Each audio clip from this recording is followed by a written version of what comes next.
Life does not always go as planned. You may be on plan B, C, D, E, F, or G, and that's okay. Life can be beautiful and messy. It doesn't have to be perfect.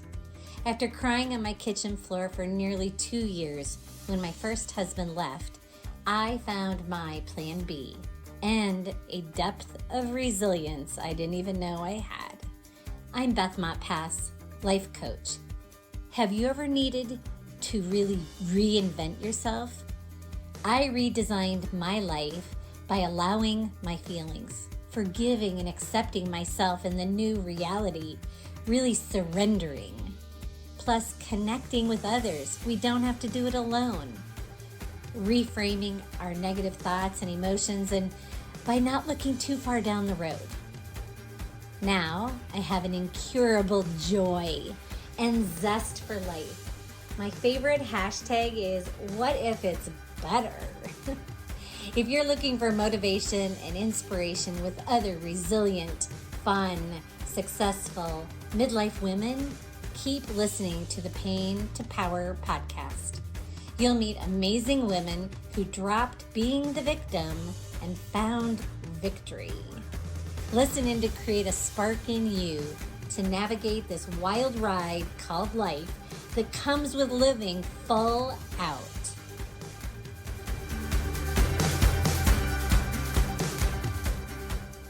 Hello, my beautiful friends. Welcome to the podcast from Pain to Power. Welcome, Crystal. I'm so glad you're here. Thank you. So happy to be here. Let me introduce Crystal to you. Listen to this. Celebrity chef for Hollywood's elite. You guys, it's Ellen, it's Will.i.am, Will Smith, Jessica Smith, Mike Tyson, and so many more. She's the co-founder of Sport Nutrition Lab, owner of Inner City Kitchen, mom to Benjamin and Mia, and soon to be wife. I cannot wait to talk about life with you. And let me kick off the conversation as we are focused on what kind of pain that I to power. This year, I separated from my husband and was also fired, broke, and moved back in with my parents. With a 2 and a 5 year of myself, what led me to my power was really trusting that I could live through all of it. I wasn't sure how, but I trusted that God would lead me and He did. Today, I run 2 successful businesses. I'm engaged. I have a healthy relationship with my ex-husband, which I am in awe of every day. And most importantly, happy. So, welcome, Crystal. Thank you, Beth. Thank you. Ooh, Where do we start? it's all juicy. It's all juicy, our life. It's all juicy. The place I like to start, this all happened at this time in 2019. So it's a really anniversary of the year that my life blew up. I've been spending a lot of time redefining that and what that looks like. And I will say, starting with the relationship with my ex-husband, it's not perfect.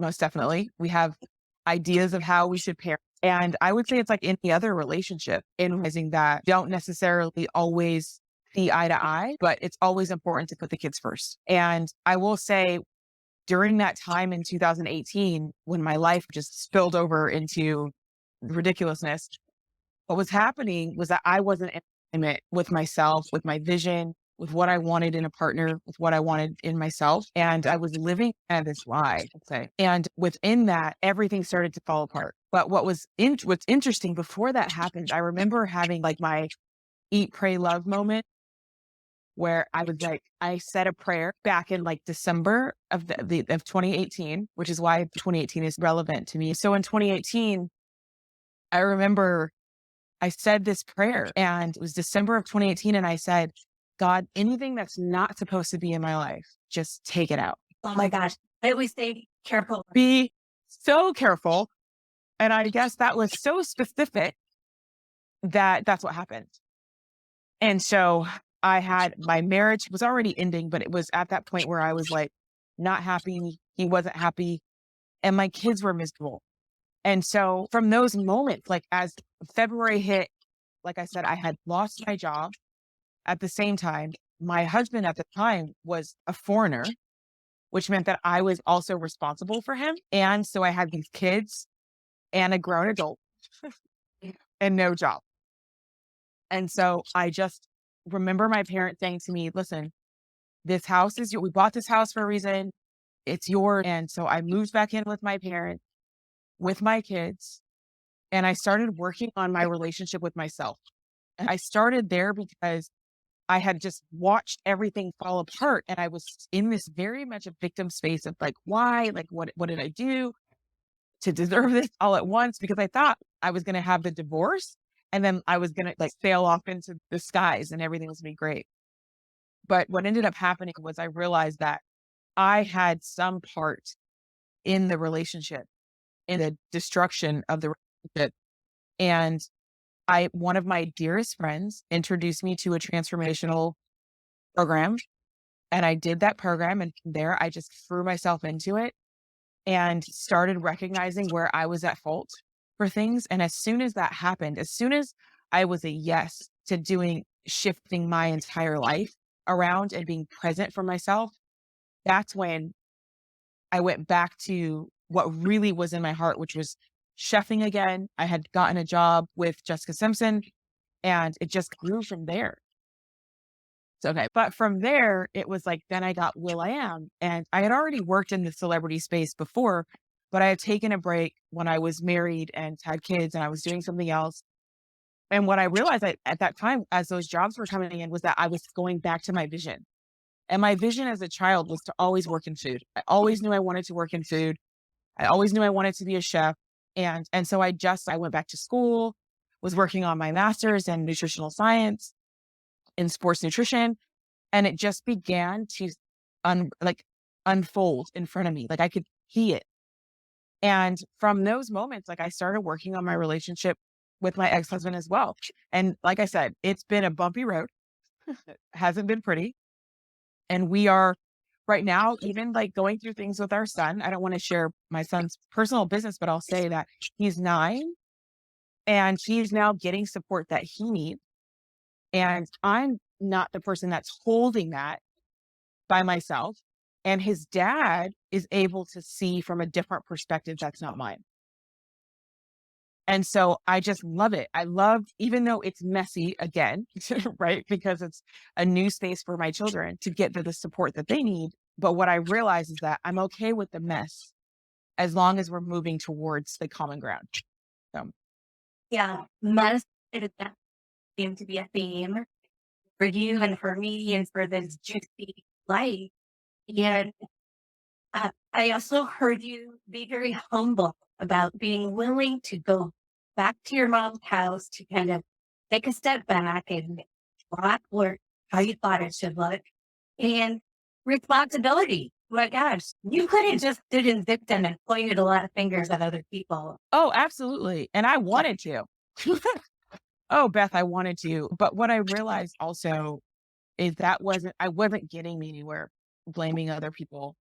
It just really wasn't. And I also have always been a person of what I've learned in this though, is that I am also not responsible for the way that other people respond to my responsibility. And for their feelings and how they, yeah.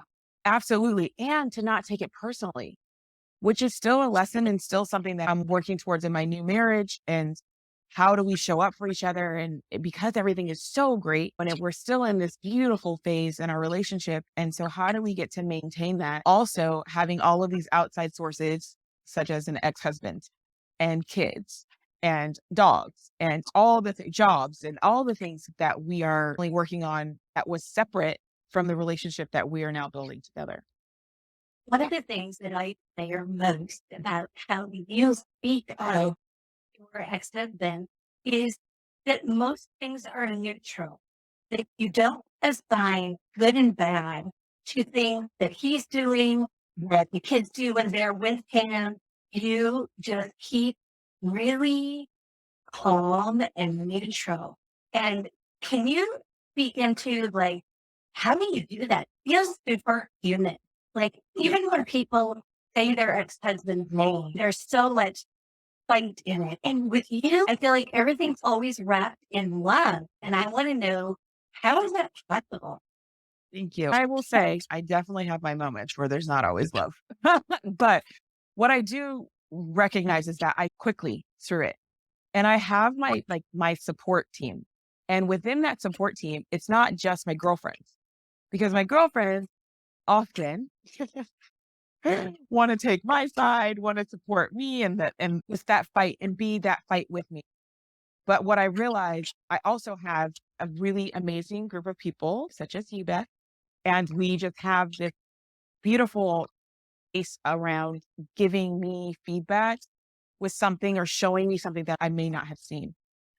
And what I realized is that over the years, instead of holding it in like I normally do, I release it and share my experience. And then I ask for people to give me feedback or support me through that conversation, because there's always something in the gap that I may not have seen, especially in conversations with my ex-husband. Yeah, I hear support all over the place. Like, is it meant to be done alone? Yet some people, so many of us feel like when we're going through hard things, especially, it's when we grow quiet, we go inward. And I hear you saying is you lean on your people. Those people are also a mirror of who you are. They are open, accepting, and they're calling you forward. They're not giving Absolutely. the back, well, he must be a jerk. There's just not a lot of that conversation going on. And Exactly. yeah, So there's the freeing, there's this like saying where it's like, we could sit there and we can just talk bad about the situation, but then there's no real growth from it. I'm just sitting and staying in my anger. And I don't want to sit and stay in the anger, because then that affects my day with the kids. And if he has the kids, that affects his day with the kids. And I realize that energy in which and I've mentioned this to him. I'm like, if you are triggered by something that I have said to you, it's really important to me that's not taken out on the kids. So we need to figure out when the conversations that are uncomfortable, if it's getting to that point where, you know what, Crystal, I'm not feeling this, then just say it to me. And then we'll put a pin in it and we'll have that conversation later. And it's much like living in a household, which is don't argue in front of the kids. And there's also very uncomfortable conversations that we do have with our children. But we make sure that we are in alignment or do our best to be in alignment before those conversations are had. I would say I'm curious around how you have also aligned your fiance and your ex-husband. Like you do the dance really well, my friend, and calling everybody forward and pretty much saying, hey, it's birthday. And to be admired, it's like my mouth is just always in awe of you doing it. And I would love to hear you. How did you set that expectation with Chris, your fiance, and with your ex? And how do you do that, Dan? Yes, it's interesting. It started out with Chris, my fiance, who was didn't really understand. He doesn't have kids and he had been married before. But so he had a lot of just empathy, I would say, for what was going on and being a single dad. And oh my gosh, this must be hard. To them finally really getting to know each other and him being like, oh, wow, okay, I get it. I get where you are in your headspace. But I think that there is just the difference between male and female energy and responses to things. And I am a mom, first and foremost. And so my come from with my kids is always going to be nurture and love. And I recognize with my ex and with Chris that their come from is a little more masculine. And so they're looking for the children, especially my son, to be independent, to be self-sufficient, to understand that his place in the world is important, but he also has a duty. And so it's funny because there is this constant dance, like you said, between all of us where I'm like, but I'd love for my son to be soft in this space. I'd love for him to feel like he has room to express himself, but also know there is a consequence to his actions and things like that. So we're really working through that right now, all of us, the three of us, because they have their own idea. And I think that they can relate to those things, but also Chris and I have our own ideas of how things should go with the kids. So it's tricky, but it's also, there's a lot of conversations that happen. I hear your commitment to it. And it also depends that you, even in this interview, are very good at inviting people to share their ideas, ex-husband and fiancé. It allows for them to get to know each other. Like literally, my mouth fell open when you said, "When my fiancé and my ex were getting to know each other," because most people don't get to that. They don't get the three of you together. You're not to that point because you haven't even got to know each other. Was it just birthday party? And It started out, I will say my daughter Mia also had so much to do with it because I would invite their dad. And at first he was like, no, but really it was Mia that created this. She's just such a soft, loving human. And she would say, why not, Dad? You don't want to come? Or she'd say to Chris, do you not want my dad? So it became this like running joke between the three of us where it's Mia wants you to come. But really what it was is that it turned into, I would like you to be there for them. Like it's for them. And you're also invited and you're also welcome because at the end of the day, Christian, my ex-husband, Christian, my ex-husband, and I made a promise to each other while we were going through our divorce that no matter what, and it's so difficult because it can be very challenging, but we made a promise that when we separate and our vows together were broken, that we would stay committed to raising the kids. And so that looks different all the time. But ultimately, the foundation is the same, which is like we come from a loving place together. loving, nurturing, I love all that feminine, beautiful energy. How did you create the love in your life? We could talk about divorce and great relationships between the three of you, but let's not skip over that you created an amazing next chapter for your personal life. Thank you, Beth. I have an expectation for myself. We're planning a wedding right now. And I was telling Chris the other day, I said, it's so amazing to me because although we're planning the wedding and the wedding will happen, what I'm looking forward to most is like the fact that we get to plan things, period. Because eventually one day, like that will not happen and we will not be in a place of like life ends at some point. And so I just want to enjoy every moment together and enjoy the planning and look forward to those moments. And I'm going to bring up your parents who were married for 60 years. And it's thinking about the planning that went into their anniversary party that you did. The end of the day, it's like, that's what the goal is, just to have these moments together because eventually the kids will leave or they come back or they, whatever they do. Because obviously I went back as an adult, but I think just the setting this, like, for me, it's like, just recognizing that I do get to have the things that I want in my life. And what I want is joy. You are committed out of your mind to yourself, to other humans on this planet, especially your two little humans, to all your friends. You're one of the most supportive people that I know. People call on you when they're in a pickle. And you also are committed to yourself. And so many of us, speaking for someone who focuses about, that's how I get through, do not procrastinate. I just take care of everybody else. And I'm look at me and you have been a role model in supporting yourself and that quest for joy for yourself. But I think it's been just a joy and an honor to watch you, what looks like from the outside, effortlessly weave it together. But I know it's been super intentional, and that's where I feel is your commitment. Thank you, Beth. Any final words on life lesson from being a mom, from being a wife, from being a blender of families that you want to share? And then, of course, share how people can connect with you if they want to follow you. Yes, absolutely. And so I'm just going to say, for me, I love your podcast and the title and just like recognizing that pain is a part of life. And when we choose to move through that in a way that's, I know that this is painful, and acknowledge, I know that this is painful. And I also know that I will move through. So I think that's like the lesson that I continue to tell myself is that this is just what it is for this day. And tomorrow is going to be a different day.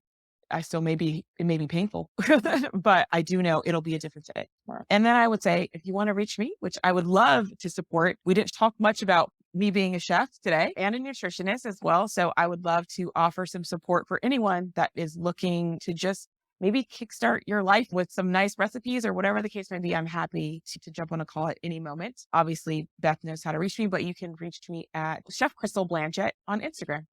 Super simple. Chef Crystal Blanchette on Instagram. I love it. And Jonathan and I are creating some new lifestyle changes. Yes. I think it's pescatarian, I would say, vegetarian plus fish. I love it. Yeah, so we're going to be leaning on you for some recipes. What a generous offer. And as we close, I am thinking about what would the title of this podcast be? And you said it, pain is a part of life. Yeah. Pain is a part of life. It's such a part. I love that you said pain is just a part of life. Thank you, Crystal. I love you. And thanks for listening to another edition of From Pain to Power podcast. Thank you.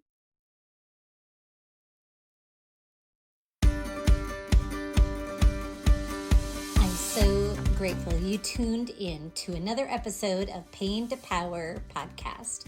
Each month, I'm committed to bringing you juicy, raw, real life stories and shine a light on the women whose lives are often very messy, and yet they dropped being a victim to their life circumstances and stood in victory in their thoughts and emotions. I love to inspire and motivate women to love their life. If you want to receive more inspiration, come play in my private Facebook group called Best Life Tribe for inspiration on the daily, or join my email list for connections, strategies, and tips. Join at bethmontpas.com. I am a certified coach, trainer, and speaker. I lead inspiring private and small group workshops, resulting in authentic coaching in a vibrant community. I host personal and group retreats as well as virtual gatherings designed to ignite your life and get you back to loving your life. Let's get social. Connect with me on Facebook at Beth Montpas Coach, or Instagram at Beth Montpas, or on LinkedIn at Beth Montpas.